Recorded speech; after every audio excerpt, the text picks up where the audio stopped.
ஆனது ஒரு நாளும் நம்மளை வழிநடத்தும். ஆதியிலே வானத்தையும் பூமியும் உண்டாக்கின தேவன். அது வெறுமையா இருந்தது, இருளின்றி கிடந்தது. அதை ஆண்டவர் வானத்தை உருவாக்கினார். அது போல ஒவ்வொரு தேவைகளுக்காக அவர் உருவாக்குறார். நம்ம ஒவ்வொன்றும் நம்ம பிள்ளைங்கள் கஷ்டப்படுமே, நம்ம பிள்ளைங்க வேதனைப்படுமே, எப்படி ஒரு நம்ம பெற்ற பிள்ளைகளுக்கு நம்ம கஷ்டப்படுறோமோ, இந்த பிள்ளை இப்படி இருக்கும் அப்படி இருக்கும் நம்ம வேதனைப்படுறோமோ, அது போலதான் பரிசுத்த ஆவியானவர் நமக்காக எல்லாவற்றையும் படைத்திருக்கிறார். எல்லாவற்றையும் படைத்திருக்கிறார். என்னென்ன நம்ம நம்ம அவருக்கு நம்ம பிள்ளைங்க. ஓகே, நம்ம பிள்ளைங்களை நம்ம கவனிக்கும் போது அவர் நம்மளை கவனிப்பார்.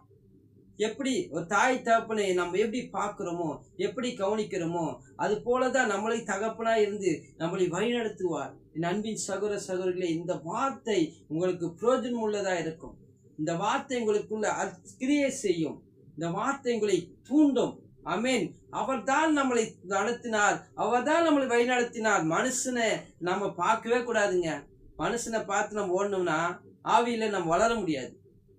தேவன் இந்த வார்த்தையை நம்பி ஓடினால், இந்த வார்த்தை ஜீவன் உள்ளது. இந்த வார்த்தையை நீங்கள் அதிகாலை எழுந்து துதிக்கும் போது, வார்த்தையை படிக்கும் போது, இந்த வார்த்தையிலிருந்து வருகிற வார்த்தை உங்களுக்கு சுகமளிக்கிற வல்லமை இறங்கும், சுகமளிக்கும், ஆராதிக்க வைக்கும். இந்த வார்த்தை, இதுல இருக்கிற ஒவ்வொரு வார்த்தையும் ஜீவனுள்ள வார்த்தை. மனுஷன் நம்பி ஓடி ஓடி காலமெல்லாம் கால் வலிக்க ஓடுவோம், ஆனா ஒரு பிரயோஜனமும் இருக்காதுங்க. இந்த வார்த்தையை நோக்கி, ஆண்டவர் நோக்கி நீங்கள் பார்க்கும் போது கர்த்தர் கிரியை செய்வார், கர்த்தர் மகிமைப்படுத்துவார். ஜீவனுள்ள வார்த்தை ஒவ்வொரு நீங்க பேசுன, அவங்க பேச மனசு பற்றுவாங்க. கோவப்பட்டு எதாவது பேசினா மனசு கஷ்டப்படும். இந்த வார்த்தையிலேருந்து ஒரு ஒரு வார்த்தையை நீங்க எடுத்து படிச்சு பாருங்களேன். அவ்வளோ ருசியா இருக்கும், அவ்வளோ இனிமையா. ஆண்டவரே நமக்குள்ள நேரா பேசும்போது கிடைக்கிற அந்த சந்தோஷத்தை இதுல கிடைக்குங்க. என் அன்பின் சகோதர சகோதரிகளே, இந்த நியூ இயர் ப்ரோக்ராம்ல, நியூ இயர் ஆராதனை, புது வருஷத்துல 1ஆம் தேதியில அப்பா பார்க்கிறவர்களை எங்களை ஆண்டவர் ஆசீர்வதிப்பாராக. தேவ பிரசன்னம் நிரப்போம். ஜெபிப்போம். கர்த்தாவே, இந்த நாளிலே கூடப்பா ஆதி ஆகமத்திலிருந்து அப்பா 1ஆம் அதிகாரத்திலிருந்து 2ஆம் வசனம் வரைக்கும் நாம் வாசித்தோம், படித்தோம். ஆண்டவரே, உம்முடைய நாம மகிமைப்படுத்தும். தேவ கிருபை தாங்கட்டும். தேவ கிருபையினால், அன்பினாலே ஆண்டவரே, இந்த ஜீவனுள்ள புக் ஆண்டவரே, ஜீவனுள்ள பைபிள் இருந்து அப்பா அவர்கள் படிக்க தொடர்ந்து ஆண்டவரே, கடந்த வருடம் அவங்க பைபிள் எடுக்காம இருந்திருக்கலாம். இந்த புதிய வருடத்திலிருந்து ஆண்டவரே அவர் எடுத்து படிக்க, உம்மை ருசி பார்க்க, உம்மையோடு பேச, உம்மோடு டைம் செலவிட என் தேவன் அவர்களை தெரிந்து கொண்டு ஒரு மாற்றத்தை உருவாக்க முடியாது செபிக்கிறேன்.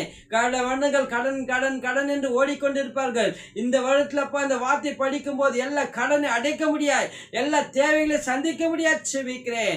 ஏசப்பா, உம்முடைய நாம மகிமைப்படுத்தும். அற்புதங்களை செய்யுங்கப்பா, அதிசயங்களை காண பண்ணுங்க. தேவ கிருபை தாங்கி நடத்திட்டோம். உம்முடைய நாமத்தினாலே எதை கேட்டாலும் தருவேன் என்று சொன்னதே, இந்த வார்த்தை மூலியமாக அவர்கள் அது பெற்றுக்கொண்டு இந்த நாளிலே எதை கேட்டாலும் தருவேன் என்று சொல்லத்தக்கதான கிருபை தர முடியாது செபிக்கிறேன்.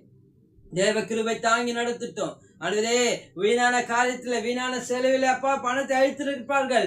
அது எல்லாவற்றையும் தேவனாகிய கர்த்தரை தேடும் போது அப்பா ரெட்டிப்பான நன்மைகளை தரும்படியா செபிக்கிறேன். அப்பா, என் பிள்ளைகள் கடன் வாங்க மாட்டார், பல ஜாதியானுக்கு கடன் கொடுப்பார்கள் என்று உம்முடைய வார்த்தையை அனுப்பி ஆண்டவரே அவர்களுக்கு அந்த தேவைகள் எல்லாம் சந்திக்கபடியா செபிக்கிறேன். உன் பிள்ளைகள் ஒரு நாளும் கடன் வாங்கக்கூடாதுப்பா.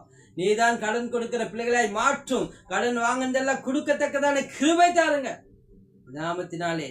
ஆண்டவரே, வியாதிகள் ஆண்டவரே அப்பா, நோய் நொடியோர் இருக்கிறார்கள் அப்பா, ஆண்டவரே அப்பா சுகமல்ல இல்லை ஆண்டவரே அப்பா, தேவனை துதிக்க முடியாத, ஜெபிக்க முடியாது இருக்கிறார்களா, அவர்களுக்கெல்லாம் உடைய வார்த்தை அனுப்பி சுகமளிக்கிற வல்லமை இறங்கட்டும்.